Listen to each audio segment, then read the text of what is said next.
정부의 뉴스 브리핑. 도널드 트럼프 대통령은 상하원 합동회의가 끝난 이후 처음으로 대국민 담화를 공개했습니다. 이 동영상에서 트럼프 대통령은 자신의 선거 캠프가 선거 결과에 도전하기 위해 모든 법적 방법을 치열하게 추구해왔다면서 자신의 유일한 목적은 투표의 정직성을 확보하는 것이었고 이를 통해 미국의 민주주의를 지키려 했다고 말했습니다. 트럼프 대통령은 지금도 우리의 선거법이 개혁되어야 한다고 믿는다고 말하고 모든 유권자들의 신분과 자격을 확인해서 앞으로의 선거에 대한 믿음과 자신감을 확보해야 한다고 강조했습니다. 트럼프 대통령은 미국 국민에게는 여러분의 대통령으로 섬길 수 있어서 영광이었다고 말하고 자신의 지지자들에게는 여러분이 실망했다는 것을 알고 있다면서 하지만 우리의 놀라운 여정은 이제 시작일 뿐이란 점을 알아달라고 말했습니다. 어제 발표된 동영상에서 트럼프 대통령은 이제 의회가 결과를 인증했고 1월 20일에 새 행정부가 취임하게 될 것이라면서 부드럽고 질서 있는 정권 이양에 집중하려 한다며 이 시간은 치유와 화합이라고 부른다고 말했습니다. 그는 팬데믹을 이겨내고 세계에서 가장 위대한 우리의 경제를 회복하려면 우리 모두가 함께 일해야 한다면서 애국심과 믿음, 자선단체, 지역사회 그리고 가족과 같은 시민 가치를 새롭게 하는데 역점을 두어야 한다고 말했습니다. 그러면서 우리를 하나의 국가적 가족으로 연결시켜주는 사랑과 충성의 신성한 결속력을 되살려야 한다고 덧붙였습니다. 보수 매체 브라이트바트는 It's over, 다 끝났다 라는 제목의 기사를 통해 트럼프 대통령이 이 같은 내용을 발표했다고 보도했습니다.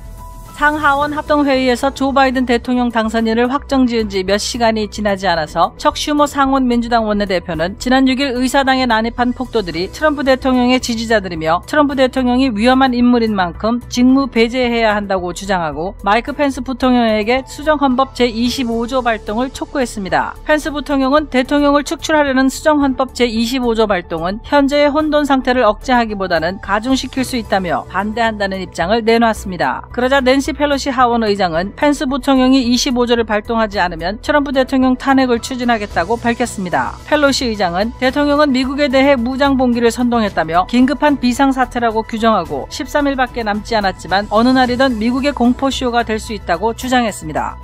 블랙 라이브스 매터 운동가이자 유타주의 안티파 단체인 인서전스 USA 창립자인 존 설리반이 6일 의사당 난입 사건 현장에 있었다고 밝혔습니다. 설리반은 지난 6월 프로보 시위를 주최했다가 폭력과 범죄 행위 혐의로 7월 9일 유타 카운티 교도소에 수감된 바 있는 인물입니다. 그는 의사당을 습격하는 것이 공공연한 비밀이었다면서 이날 의사당을 습격하자는 글이 소셜미디어에 퍼져 있었다고 말했습니다. 또한 그는 의사당에서 총격을 받고 사망한 애슐리 바빗이 처음으로 하원 회의실에 들어가려던 사람이었고 당시 상황을 녹화했다고도 말했습니다. 설리반은 어젯밤 약 1시간 반 동안 워싱턴 경찰에 구금됐는데 경찰은 그와 면담을 가졌지만 기소하지 않았다고 데서린 뉴스가 보도했습니다. 한편 에폭타임스는 당시 총을 쏜 경찰관은 휴직됐으며 의사당 습격에 가담한 트럼프 지지자 여러 명의 신원도 확인됐다고 보도했습니다. 트럼프 대통령의 법무팀은 조지아주의 2020년 선거 결과에 이의를 제기한 여러 소송들을 자발적으로 종결했다고 에폭타임스가 보도했습니다. 트럼프 캠프 측 변호인단은 대통령이 원고인 2건에 대해 법정박 합의에 따라 소송을 각하해달라는 요청을 법원에 냈습니다. 이에 대해 라펜스퍼거 주 국무장관의 변호인은 자발적인 각하 요청에 반대하지는 않지만 법원박 합의는 없었다고 주장했습니다. 소송 철회는 조 바이든 대통령 당선 인증이 발표된 어제 이루어졌습니다. AJC는 트럼프 대통령의 변호인인 힐버트 변호사가 라펜스퍼거 변호인단에 더 많은 정보를 제공해달라는 합의 요청을 해왔지만 합의가 이루어지지는 않았다고 보도했습니다. 비영리 기관인 국제지도력재단은 2021 시빅 펠로우십 프로그램에 참여할 아시안계 대학생을 모집합니다. 이 프로그램은 아시안계 대학생들이 여름방학 동안 8에서 10주 과정으로 공공정책과 외교 분야의 경험을 쌓고 리더십을 키울 수 있는 인턴십 기회를 제공합니다. 미국에 있는 대학교에서 2학년 이상 재학 중인 아시아 태평양계 시민권자로 GPA 3.0 이상이면 지원할 수 있습니다. 선발된 학생에게는 장학금과 함께 직업 워크샵 및 리더십 트레이닝 과정도 제공됩니다. 원서 접수 마감은 오는 1월 22일 오후 5시까지이며 자세한 내용은 웹사이트 www.ilfnational.org에서 확인할 수 있습니다. 미셸 오바마 전 정부인은 국가의 지도자들이 반란을 부채질하는데 그들의 기술이 사용되는 것을 막기 위해서 빅테크 회사들이 그들의 플랫폼에서 트럼프 대통령을 금지해야 한다고 주장했습니다. 미셸 여사는 실리콘밸리 회사들이 괴상한 행동을 가능하게 하는 것을 그만두어야 할 때라며 이 사람을 그들의 플랫폼에서 영원히 금지하고 그들의 기술이 반란을 부채질하는데 이용되는 것을 막기 위한 정책을 시행해야 한다는 내용이 담긴 성명서를 어제 발표했습니다. 그녀는 성명서에서 작년 전국적으로 번졌던 블랙 Lives Matter 시위를 압도적으로 평화로운 운동이라고 말하고 이 평화로운 시위대가 잔인한 힘을 만났던 것을 우리는 보았다고 밝혔습니다. 연방노동부는 지난해 12월 비농업 일자리가 14만 개 감소했다고 밝혔습니다. 이는 블룸버그 통신이 집계한 전문가 전망치가 5만 개 증가였던 데 반해 시장의 예상을 깨는 결과여서 주목됩니다. 일자리가 감소하는 현상은 지난 4월 코로나19 여파로 노동시장이 얼어붙은 이후 8개월 만에 처음입니다. 미국 내 일자리 수는 작년 3월에서 4월 사이에만 2,200만 개가 사라졌다가 5월에만 1,200만 개 이상을 복구하면서 그 이후로 줄곧 회복세를 보여왔습니다. 노동부에 따르면 작년 한 해 동안 일자리는 총 937만 개가 감소했습니다. 한편 전국 실업률은 전월과 동일한 6.7%에 머물렀습니다. 국무부는 어제 보도자료를 통해 마이크 폼페이오 국무장관이 사이버 안보 및 신기술국 CSET 설립을 승인했다고 밝혔습니다. 국무부는 의회에 2019년 6월 CSET 신설 의향을 밝힌 이래 중국, 러시아, 이란, 북한과 다른 경쟁자 및 적들의 국가안보 도전이 계속 늘어났다면서 CSET 설립을 통해 이 분야의 외교 능력을 재편할 필요성이 중요해졌다고 밝혔습니다. 국무부는 CSET가 이 분야의 광범위한 국제적 문제에 관한 미국의 외교적 노력을 이끌 것이라면서 이번 결정은 국무부가 국가안보 사안에 관해 파트너 및 동맹들과 가능한 효과적으로 관여하도록 할 것으로 기대한다고 덧붙였습니다. 전기자동차 제조업체 테슬라가 오늘 주식시장이 개장한 후 시가총액으로 페이스북을 능가했다고 CNBC가 보도했습니다. 테슬라 주가는 오늘 오전 9시 현재 약 5.5% 상승해 8,026억 달러를 기록했습니다. 이로써 테슬라는 애플, 마이크로소프트, 아마존, 알파벳을 이어 5번째로 큰 회사가 됐습니다. 테슬라 주식은 2020년 한 해 동안 700% 이상 급상승했습니다. 반면 페이스북은 작년에 32% 상승했지만 현재 시가총액 7,558억 달러로 테슬라의 추월 당했습니다. 이로써 1,850억 달러의 순자산을 갖게 된 일론 머스크는 지난 3년 3개월간 세계 최고의 부자로 불리웠던 아마존의 제프 베조스를 10억 달러 정도 뛰어넘었다고 블룸버그 통신이 전했습니다. 제임스 라이스 자동차 사고 변호사, 그의 실력은 이미 인정받았습니다. 미국 전체의 상위 1% 변호사 선정, 멀티밀리언 달러 승소 변호사, 14년 연속 AB 등급 유지, 6년 연속 슈퍼 변호사. 하지만 저희 최고의 자랑은 고객이 주시는 믿음입니다. If you've been injured in an auto accident, I want you to call me. I know who the enemy is, I know how they fight, and most of all, I know how to win. 제임스 라이스 법률 그룹. 안녕하십니까, 홍성구 기자입니다. 어제 도널드 트럼프 대통령이 선거인단의 조 바이든 후보 대통령 당선 인증 발표 이후 처음으로 대국민 담화를 내놨습니다. 소셜미디어의 동영상을 통해서 대국민 담화를 했는데요. 이 대국민 담화 내용을 가지고 이렇게도 해석하고 저렇게도 해석하는 그 해석에 엇갈리는 것들이 나와서 그래서 좀 소개를 해드리려고 합니다. 대국민 담화에서 트럼프 대통령이 가장 먼저 이야기했던 부분은 폭력은 안 된다라는 점입니다. 폭력은 안 된다. 그렇기 때문에 곧바로 사태가 벌어졌을 때 방위군과 경찰력을 투입했다라고 이야기를 했고요. 폭도는 국민을 대변하지 않는다라는 말도 합니다. 그리고 그들은 대가를 치르게 될 것이다라는 이야기도 했습니다. 폭력을 선동했다라는 이 공격에서 이 트럼프 대통령이 지금 자유롭지 못한 이런 상황입니다. 왜냐하면 그날 대단히 많은 사람들이 집회에 참석을 했었죠. 거의 수십만 명이 참석을 했다. 그런데 그중에 또 수만 명이 의사당 주변을 삥 둘러싸고 있는 그런 상황에서 폭도들이 안으로 침입하는 이런 상황이 벌어졌기 때문에 트럼프 대통령 지지자들이 결국은 폭동을 일으킨 것이다 라는 공격으로부터 트럼프 대통령이 자유롭지 못한 그런 상황인 것입니다. 그래서 당연히 이것은 트럼프 대통령 스스로가 그렇지 않다라는 것을 분명히 지금 밝히고 있는 것이죠. 실제로 트럼프 대통령은 폭동을 선동한 적은 단 한 번도 없습니다. 폭력은 안 된다라는 이야기는 계속해서 이야기했지만 폭력을 통해서라도 어떻게든 우리의 뜻을 이루어야 되겠다라고 내비친 적조차도 없습니다. 미국이라는 나라의 민주주의 질서는 법과 질서에 의해서만 존재할 수 있는 것이다라는 점을 다시 한번 강조합니다. 그리고 두 번째 이야기되는 부분이 선거에 대한 이야기였는데요.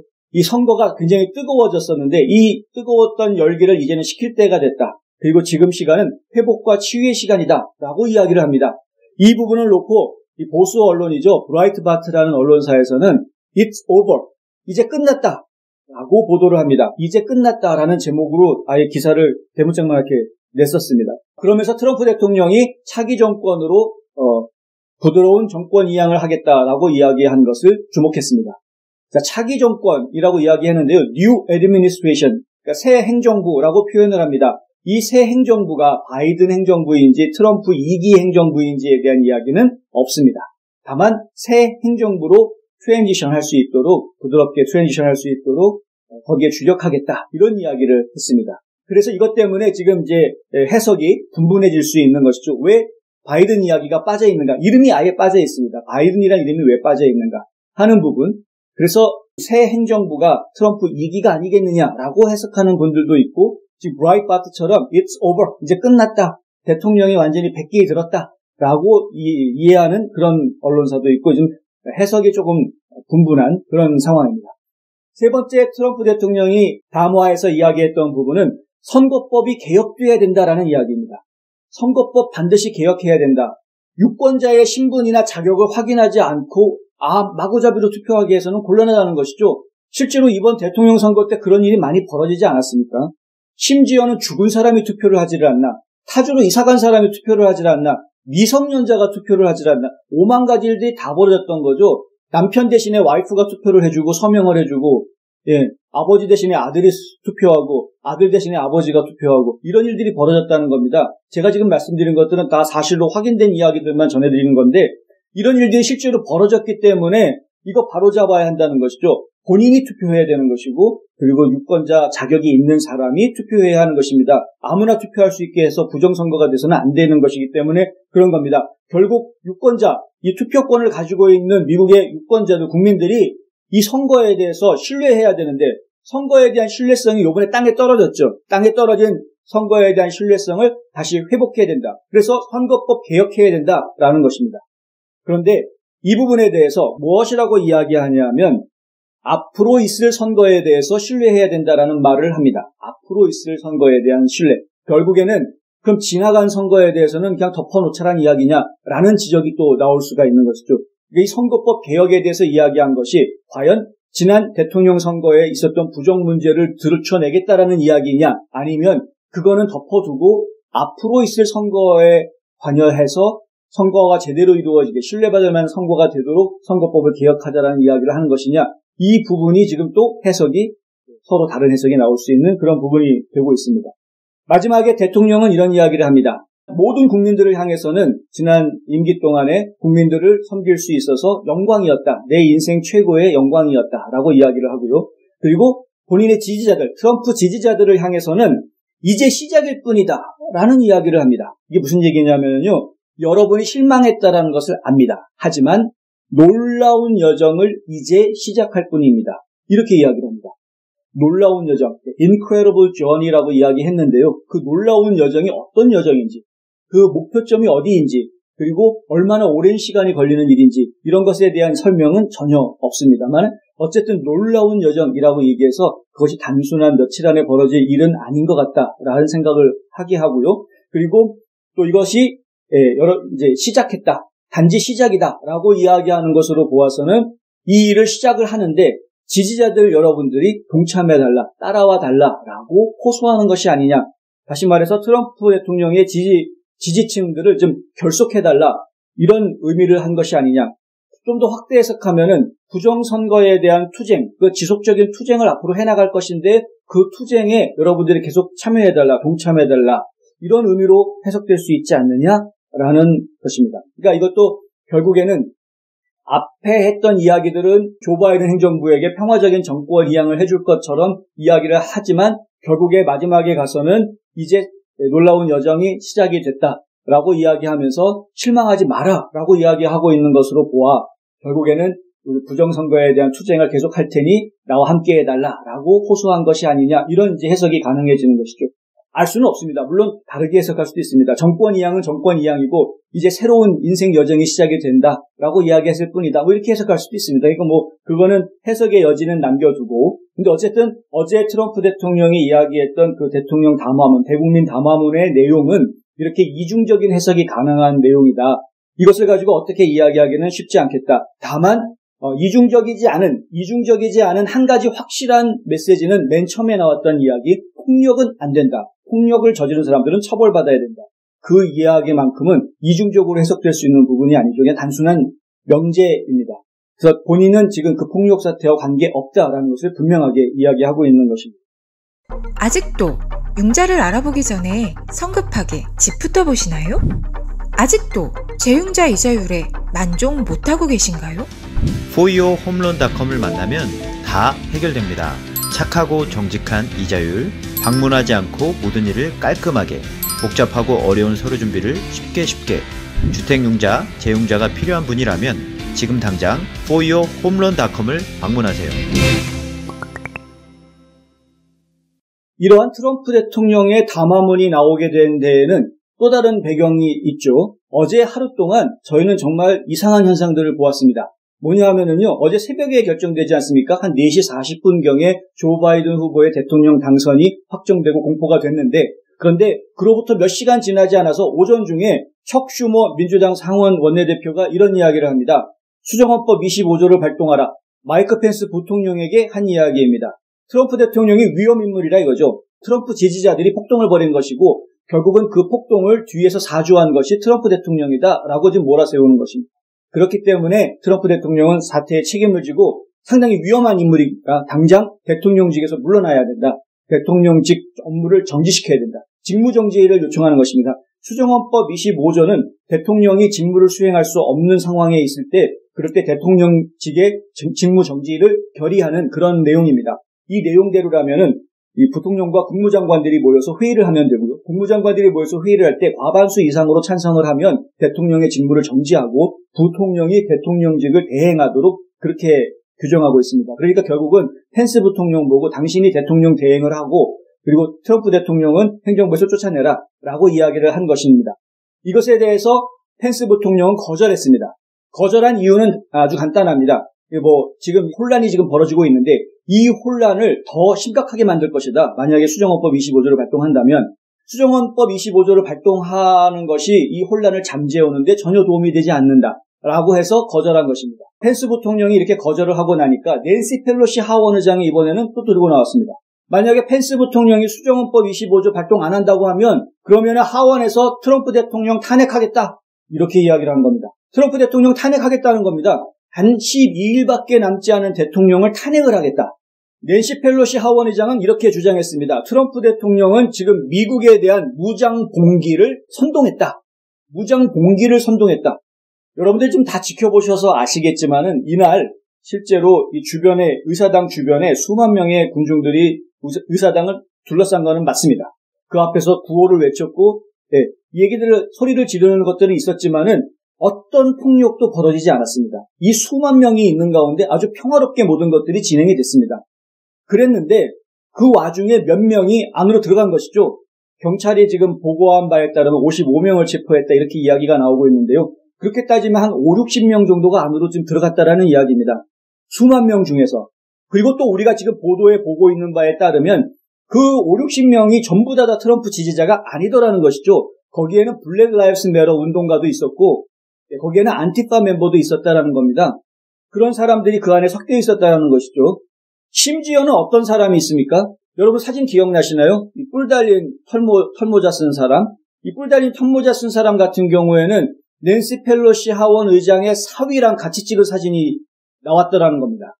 낸시 펠로시 하원 의장은 제가 정말 이해가 되질 않는데요. 116대 하원 의장이 됐을 때에도 제일 먼저 추진한 게 뭡니까? 트럼프 대통령 탄핵하겠다고 추진하지 않았습니까? 그때 추진했던 빌미가 뭐였습니까? 러시아 스캔들이라는 거였는데 이 러시아 스캔들은 조사를 해보니 아무런 죄가 없다. 트럼프 대통령 무죄다로 결론난 사건 아니었습니까? 그러니까 죄가 있지도 않은 사건을 누명을 뒤집어 씌워가지고 탄핵을 하겠다라고 해서 실제로 이를 저질러서 탄핵 결의까지 했었죠.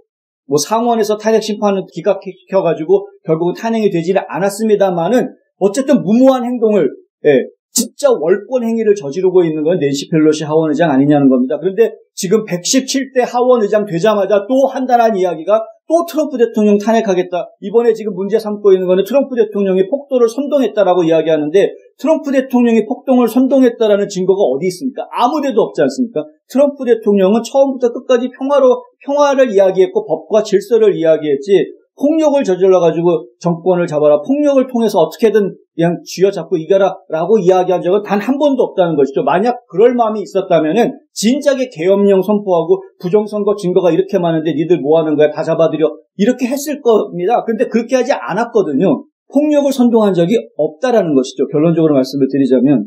그런데 있지도 않은 죄목을 뒤집어 씌워가지고 또 탄핵을 하겠다라고 이야기를 합니다. 그것도 이제 12일밖에 임기가 남지 않은 사람을 상대로 이런 이야기를 하고 있는 것이죠.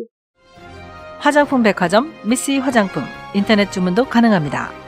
고객의 꿈을 실현하는 은행 메트로시티은행. 감기 환자를 위한 출입구 따로 있습니다. 김시현 내과. 얘기가 나왔으니까 말인데요. 이날 폭동에서 사망자가 4명이 나오고 지금 5명까지 늘어났습니다. 경찰관 1명이 순직했기 때문에.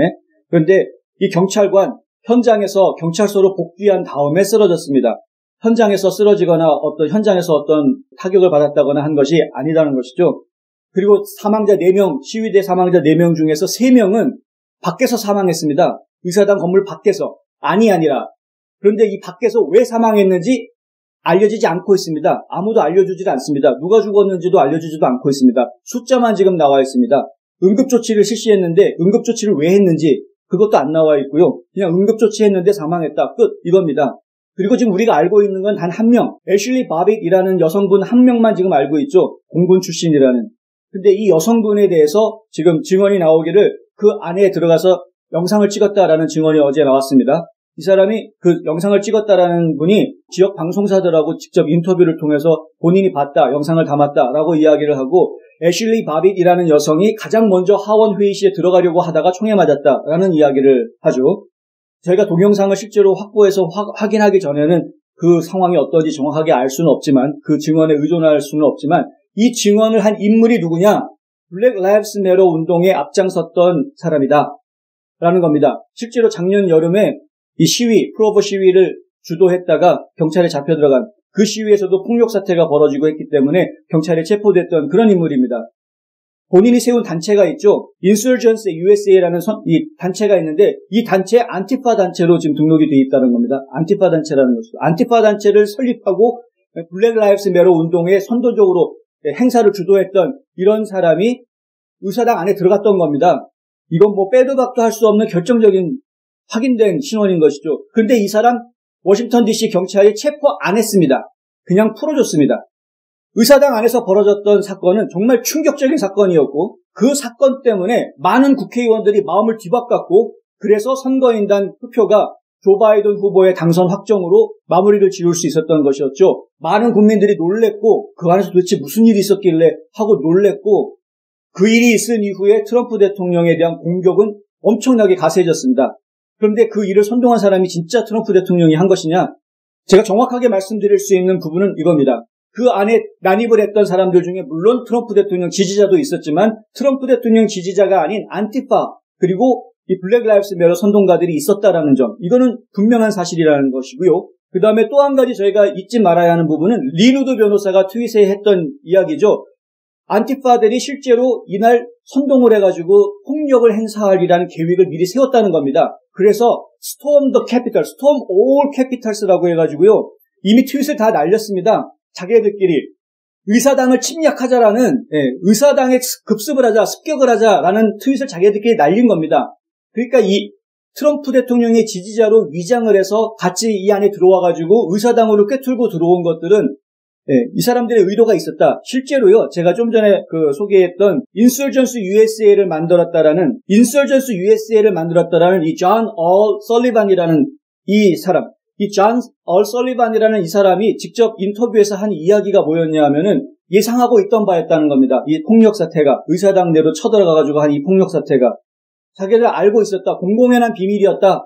트럼프 대통령이 시켜가지고 트럼프 지지자들이 폭력을 저질러서 의사당 회의가 개판이 됐다. 이거는 억지입니다, 억지. 근데 그 억지 주장을 가지고 증명되지도 않은 억지 주장을 가지고 대통령을 탄핵을 하겠다. 그런 식으로 하면은 탄핵당하지 않을 대통령이 세상에 어디 있겠습니까? 말도 안 되는 행동을 지금 하고 있는 것이죠. 트럼프 대통령에 대한 이런 압박 수위가 올라가는 것은 무엇인가 이 민주당 진영이라든가 진보 진영에서 무엇인가 불안감을 느끼고 있다는 것인데 도대체 그 불안감이 뭔지 왜 그런 불안감을 느끼는 거냐 하는 것이죠. 지금까지 트럼프 대통령이 보여줬던 모습들은 어떻게 해서든 법의 틀 안에서 합법적인 틀 안에서 법 안에서 해결을 하기 위해서 애쓰는 모습을 보여줬던 것인데 뭘 그렇게 겁내하고 있냐는 이겁니다. 법원들은 다 거부하고 있고 의회에서도 지금 선거인단 인준까지 다 시켜줬고 뭘 더 겁내는 것입니까 도대체. 이해할 수가 없는 일이 지금 벌어지고 있는 것이죠. 이런 부분들을 저희가 바로잡아야 하겠다. 정신 똑바로 차리고 이 상황을 좀 지켜보면 그러면 이 문제가 단순하게 트럼프 대통령이 만들어내는 문제들이 아닐 수 있다라는 생각을 합리적으로 할 수 있다는 겁니다. 경험과 실적이 증명하는 김효지 부동산 전문인. 학자금과 대학 입시 상담은 AGM 인스티튜트. 불타는 곱창이 해서 정말 맛있는 불타는 해물찜. 마이크 펜스 부통령이 어제 의원들이 요청했던 수정헌법 25조 발동을 거부했다. 이런 소식이 전해지니까요. 상당히 많은 분들이 이런 이야기를 합니다. 펜스 부통령이 배신자인 줄 알았는데 다시 트럼프 편을 들어주네? 그러면은 이거 처음에 배신했던 그게 배신이 아니라 혹시 선거인단 인준해준 게 전부 다 트럼프 대통령의 작전 안에 있었던 계획적으로 그렇게 했던 건가? 이런 이야기들이 지금 돌았습니다. 제가 이 뉴스 브리핑을 시청하시는 시청자분들에게 꼭 부탁드리는 말씀인데 어떤 이 정치적인 문제의 사안을 보실 때 누구 편 이렇게 편가르기 식으로 좀 보지 않으시기를 바란다라는 말씀을 좀 당부드리고 싶습니다. 패거리 정치가 돼버리면 그럼 더 이상 정치인이 아니라 그냥 정치꾼이 되는 겁니다. 뭐 조폭이나 다를 게 하나도 없는 거죠. 그냥 자신들의 이권을 위해서 그냥 하나의 패거리가 돼버리는 것인데 여러분들이 이런 상황들을 지켜볼 때 누구 편의 생각으로 이 상황들을 지켜보시게 되고 나 자신도 감정이입을 해서 나는 누구 편 이렇게 돼버리면 그러면 사태를 제대로 파악하시지 못하게 됩니다. 그렇게 보시면 안 됩니다. 그렇게 되면 여러분들도 그냥 정치적인 패거리의 한 사람이 돼버리는 것밖에는 안 된다는 것입니다. 공화당이든 민주당이든 그들이 가지고 있는 가치가 있습니다. 보수의 가치라는 것이 있고요. 진보의 가치라는 것이 있습니다. 그 보수의 가치라는 것을 이 펜스 부통령이 지키려고 했던 것이지 그것이 무슨 공화당 편을 든다거나 트럼프 대통령 편을 든다거나 이런 것이 아니다라는 이야기를 좀 드리고 싶은 것이죠. 펜스 부통령 입장에서 봤을 때에는 보수의 가치가 트럼프 대통령 편을 들어주는 것보다는 더 중요했던 겁니다.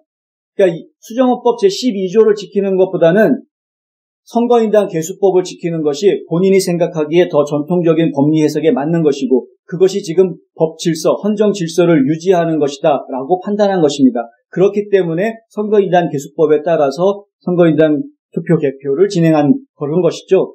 그것이 트럼프 대통령을 배신했다라고 이야기할 수 있는 것이 아니라는 겁니다. 보수 정치인으로서의 자기 가치, 보수 가치를 지키기 위한 행동이었다라는 것입니다. 지금 수정헌법 25조 이거 발동하라고 민주당에서 요청한 거를 거절한 것도 같은 원리인 것입니다. 같은 원리로 트럼프 대통령 편을 들어서 그렇게 하는 것이 아니라 이 질서와 법을 지켜야 한다라는 보수 가치 이것을 지키기 위해서 헌법 25조를 발동하는 것은 옳지 않다. 이거 헌법 25조를 발동하는 것은 오히려 사회 혼란을 더 키우는 것이다. 누군가를 공격하는 것이죠. 트럼프 대통령을 개인적으로 공격하는 것인데 마땅한 이유가 있지도 않습니다. 사실. 마땅한 이유가 있지도 않은 데다가 더군다나 사회 혼란을 더 부추기게 하는 것은 이것은 정치인들이 해야 될 일이 아닌 것이죠. 그러니까 결국에는 마이크 펜스의 결정은 트럼프 대통령 편을 들어줘서 한 것이 아니라 본인이 가지고 있는 보수 정치인으로서의 자기 가치, 정치 철학 이것을 지키기 위해서 그렇게 선택하고 있는 것이다 라는 이야기입니다. 이 보수의 가치라는 것이라 혹은 뭐 반대로 진보 진영에서 가지고 있는 진보 가치라는 것이 또 있습니다. 이런 것들은 둘 다 존중받아야 하는 것이죠. 둘 다 의미가 있는 것이고 소중한 것입니다. 민주주의 사회를 만들어 나가는데 어느 한쪽만 있어가지고는 안 되죠. 보수가 만약에 전체를 지배한다고 하면 그것은 파쇼가 될 수도 있는 것이고요. 진보가 만약에 전체를 다 지배한다고 그러면 이건 역시 파쇼가 될 수 있는 것입니다.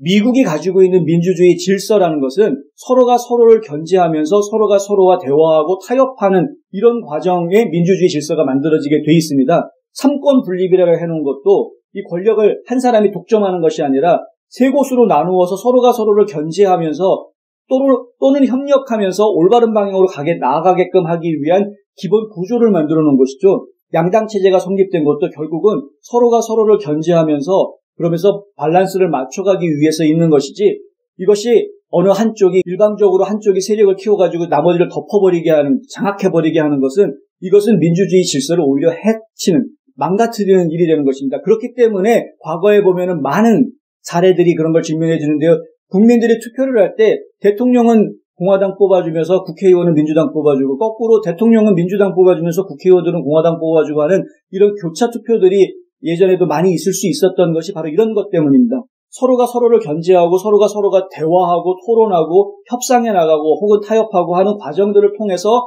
어떤 나오는 결론들, 이 결론들로 이끌어 나가면 훨씬 더 실수를 줄이고 더 좋은 방향으로 갈 수 있다라는 그런 생각에서 이런 시스템들이 만들어지고 있는 것이죠. 제가 이 설명을 장황하게 드린 이유가 결국에는 뭐냐 하면은 지금 마이크 펜스 부통령을 저희가 이해해야 되는 부분에 이런 것들이 있다라는 것을 말씀을 드린 겁니다. 보수 정치인으로서의 자기 가치를 지키려고 하기 때문에 내리는 결론들이지 이것들이 결국에 누구 편 이렇게 하는 것이 아니다라는 이야기를 좀 드리는 것이죠. 그래서 이 사태를 지켜보고 있는 여러분 시청자분들에게도 제가 당부를 드리고 부탁을 드리는 부분이 제발 어떤 것을 파악을 하실 때 어떤 뉴스를 접하거나 소식을 받으실 때 누구 편 이런 식으로 가지 마셔라라는 이야기입니다. 뉴스앤포스트가 지금까지 전해드리고 있는 보도의 논조는 누구 편이 되어서 이야기를 하는 방송이 아닙니다. 제가 트럼프 편을 들어서 이야기하는 것이 아닙니다.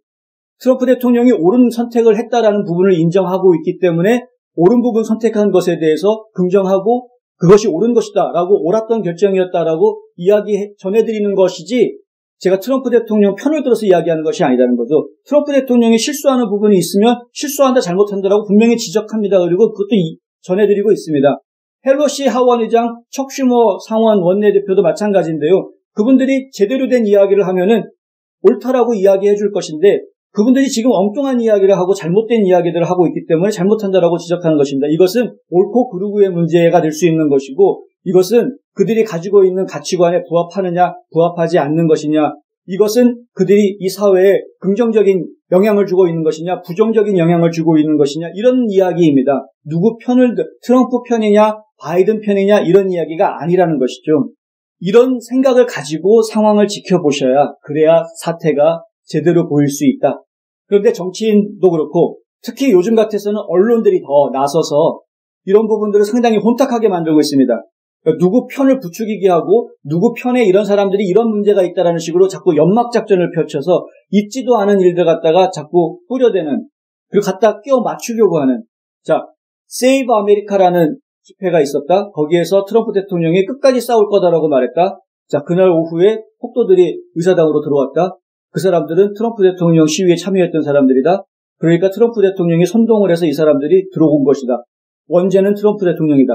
이런 논리를 지금 전개하고 있는 것이거든요. 그런데 참 미안한 얘기지만 얘기가 전혀 다른 것이죠. 반대쪽 얘기를 전해드리자면 안티파들이 처음부터 음모를 기획을 했다. 트럼프 지지자로 위장해서 시위에 잠입한다. 일정 시간이 되면은 의사당 안으로 들어가서 공격을 한다. 트럼프 대통령의 지지자 중에서도 지금 막 선동의 대상이 될 수 있는 그런 사람들이 있다. 그런 사람들을 부추겨가지고 앞장세울 수 있다. 처음부터 기획되어져 있던 공격이었다. 트럼프 대통령의 입장을 매우 곤란하게 만들 수 있다. 어느 쪽 말이 맞겠습니까? 정신을 바짝 차리고 저희가 이 세상을 바라보아야 한다라는 이야기를 제가 계속 드리는 이유가 이런 것입니다. 진실을 파악하기 위해서는 우리가 어느 한쪽 편이 되면은 진실을 파악하기 상당히 힘들어진다라는 이야기죠. 뉴스앤포스트가 계속해서 지키려고 하는 논조가 바로 이런 것입니다. 저희가 어느 쪽에 누구의 편이 되는 것이 아니라 저희가 지금 바라보고 싶은 것은 과연 이 사회가 어느 방향으로 가는 것이 옳은가 하는 것에 대해서 우리가 지켜야 하는 가치관은 무엇이고 또 그런 가치관들을 방해하는 요소들은 무엇인가 이런 것들을 좀 보고 싶다는 것이죠. 언론들이 자꾸 가짜뉴스 뿌려가지고 혼탁하게 만들어버리고 정치인들이 자꾸 사람들을 선동을 해가지고 엉뚱한 생각을 가지게 만드는 이런 혼탁한 안개가 낀 상황에서도 안개등 비춰가지고 안개를 뚫어보는 그런 시각들을 전해드리고자 하는 것이 저희 뉴스 브리핑의 사명인 것입니다. 한 곳에서 시작되는 안정된 미래, 선우앤선우 종합보험. 고객과 직원을 지켜주는 스니즈가드. 지금 주문하세요. 베너앤프린트. 조지아 얘기를 좀 해드리겠습니다. 트럼프 대통령이 조지아주 국무장관을 상대로 걸었던 소송을 취하했습니다. 법원에다가 기각 요청을 했습니다. 그 요청서의 내용이 어떤 내용이 있었냐면은 법원 밖에서 합의가 있었습니다. 라는 내용이 들어가 있습니다. 우리가 상대방 측하고 합의를 했으니 이제 이 소송은 필요가 없습니다. 기각해 주십시오. 라고 낸 겁니다.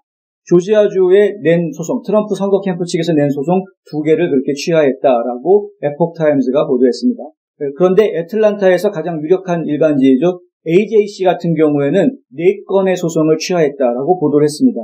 나머지 2건은 누가 낸 건지 모르겠습니다만은 트럼프 대통령 선거 캠프 측에서 낸 소송은 아닌 것 같습니다. 어쨌든 4건의 소송을 다 취하했다라고 보도를 했고요.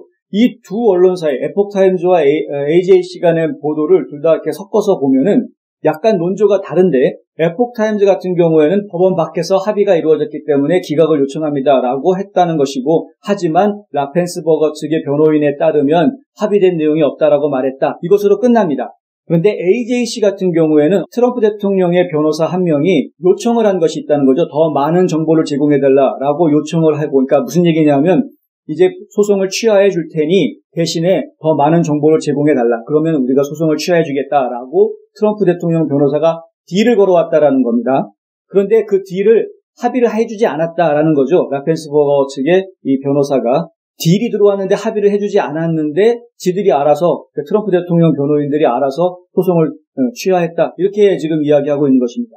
요 두 언론사의 이 다른 보도를 놓고 저희가 생각할 수 있는 건 한 가지 확실한 게 있다라는 거죠. 그게 뭐냐 하면은 더 많은 정보를 요청했다라는 것이 확실한 겁니다. 이거는 한 가지 분명한 사실입니다. 그 정보를 제공받기로 했는지 아니면 안 했는지 합의가 있었는지 없었는지는 서로 얘기가 다르니까 그거는 사실을 저희가 알 수는 없습니다만은 그런데 한 가지 확실한 것은 선거 캠프 측에서 취하할 테니 정보를 더 달라라고 딜을 걸었다라는 것은 확실한 것이죠. 자, 소송을 취하하는 사람이 왜 정보를 더 달라고 했을까요? 정보를 달라고 하면서 우리는 소송은 걸지는 않을게라고 이야기하는 것을 어떻게 이해하셔야 됩니까? 저희가 바라볼 때에는 트럼프 대통령 선거 캠프 중 트럼프 대통령 측은 계속해서 이 부정선거를 밝혀내기 위한 작업을 진행하고 있다. 지금도 계속 진행 중이다. 앞으로도 계속해서 할 것이다. 조 바이든 대통령 당선인이 대통령으로 취임한 이후라고 하더라도 트럼프 대통령 측은 그 문제를 계속해서 진행해 나갈 것이다. 그렇게 생각합니다. 왜냐하면 소송을 취하하는 조건으로 정보를 달라라고 이야기했다라는 것은 그만큼 이 사태를 신중하게 생각하고 있고 실제로 더 깊숙이 들어가려고 한다라는 것이고 더 오랜 시간이 걸리더라도 이 일을 해내겠다라는 의지를 보여준다. 그렇게 파악이 되기 때문에 그렇습니다. 바꿔서 이야기하면은 트럼프 대통령은 어떻게 해서든 선거법 개혁을 지금 목표로 하고 있고 선거법 개혁을 목표로 지금 일을 추진해 나가는 과정에 본인이 겪었던 이 부정선거 문제를 계속해서 추적하고 조사하고 사실을 규명해내는 작업을 진행하고 있을 것이다. 진행하고 있다 지금 현재. 저희는 그렇게 생각하고 있는 것이고 그 일을 이제 시작을 제대로 한 것이니 이제 시작했으니 이제 국민들이 그리고 지지자들이 계속해서 그 일에 성원해달라. 자기 자신을 중심으로 해서 결속해달라라는 요청을 지금 국민들에게 하고 있는 것입니다. 사실 국민들은 지난 의사당 난입 폭력 사건을 보면서 굉장히 생각을 많이 하게 됐습니다. 많은 허탈감에 빠지는 것은 물론이거니와 좌절도 하고 실망도 하고 화도 나고 여러 가지 복잡한 감정들을 겪었습니다. 그렇다 보니까 국민들 입장에서는 이제 이거로 끝인가? 그렇다면 부정선거 문제는 어떻게 해야 되는 거지? 분명히 부정선거 있었는데 이 문제는 어떻게 하지? 이거 그냥 없어져 버리는 건가? 해결되지 않는 것인가? 이런 불안한 감을 가지게 되는 것이죠. 이 문제가 해결되지 않는다 그러면 도대체 앞으로 우리는 뭘 믿고 선거를 하나? 이런 생각을 안 할 수가 없는 것이죠. 바이든 후보가 대통령으로 취임한다? 어차피 그 사람이 취임하든 말든 우리는 대통령으로 인정할 수가 없는데 이런 생각을 하는 사람이 트럼프 대통령에게 표를 주었던 7,500만 국민 중에 얼마나 될 것 같습니까? 얼마 안 될 것 같습니까? 제 생각에는 굉장히 많은 분들이 이런 생각을 하실 수 있을 것 같습니다. 트럼프 대통령에게 표를 주었던 7,500만의 유권자가 있었다라는 점을 조 바이든 대통령 당선인과 민주당은 절대 잊어서는 안 됩니다. 국민 대통합을 이야기해야 되는 그런 시점입니다. 어제 트럼프 대통령 대국민 담화 내용에 그런 이야기가 들어간 것 아닙니까? 가족이 되어야 된다라는 이야기를 하고 있지 않습니까? 법과 질서를 중심으로 해서 우리 국민들이 하나가 되어야 된다. 그리고 열심히 이제 다시 나라의 회복을 위해서 일해야 된다. 이런 이야기를 하지 않습니까? 바이든 후보도 이런 점들을 인정하고 있을 텐데 그런데 민주당에서 왜 지금 이런 화합을 주장하고 있는 지도자들을 탄핵을 하자라고 이야기하고 소셜미디어에서 영원히 추방하라고 이야기하고 왜 이런 말도 안 되는 짓들을 벌이고 있느냐는 것이죠. 그런데 우리가 조지아주에서 지금 벌어지고 있는 일들을 보면 트럼프 대통령이 뭔가 움직이고 있다. 가만히 있지는 않고 있다라는 것이고요. 그와 더불어서 저희가 좀 전해드려야 될 내용은 상원선거에 대한 이야기입니다. 연방 상원선거가 진행이 됐죠. 그런데 켈리 레플러 의원도 그렇고 데이빗 펄듀 의원도 그렇고 아직까지 승복 선언을 하지 않았습니다. 졌다라고 인정을 지금 안 하고 있는 것이죠. 이미 개표는 다 끝났습니다. 개표 다 끝났고 지금 민주당 후보들이 다 이겼다. 라고 민주당 후보들은 이미 승리 선언을 하고 있는 그런 상태입니다. 그런데 언론들도 지금 다 앞장서 나서가지고 지금 민주당이 다 이겼다 이렇게 얘기하고 있죠. 연방 상원이 지금 민주당 50, 공화당 50이다. 카멀라 해리스 상원의원, 전 상원의원이 이제 부통령이 됐으니, 당선인이 됐으니 이제 상원도 민주당이 머저리티다, 민주당이 다수당이다 이렇게 지금 이야기하고 있는데 모든 언론들이 다 그렇게 이야기하고 있죠. 근데 이런 상황인데 데이비 퍼듀 의원이나 켈리 레플러 의원 지금 승복 선언 지금 하지 않고 있는 그런 거죠. 왜 그럴까요? 저는 이 트럼프 대통령이 지금 조용히 추진하고 있는 일과 분명히 뭔가 연관이 있다라고 생각을 하는 것입니다. 트럼프 대통령이 소송을 낸 곳이 조지아주만 있는 것이 아니죠. 위스콘신주에도 소송을 냈고 펜실베니아주에도 소송을 냈습니다. 애리조나도 지금 소송건이 걸려져 있습니다. 그런데 유독 조지아주에서만 소송을 처리하고 있습니다. 이유가 뭐겠습니까? 그러면서 트럼프 대통령 변호인단 측에서 나온 이야기가 법원 밖에서 합의가 있었다라는 이야기가 나왔죠. 저희가 정말 관심을 가지고 지켜봐야 할 문제입니다. 오늘 홍성구의 뉴스 브리핑은 여기까지 하겠습니다. 저는 내일 또다시 찾아뵙겠습니다. 시청해 주셔서 감사합니다.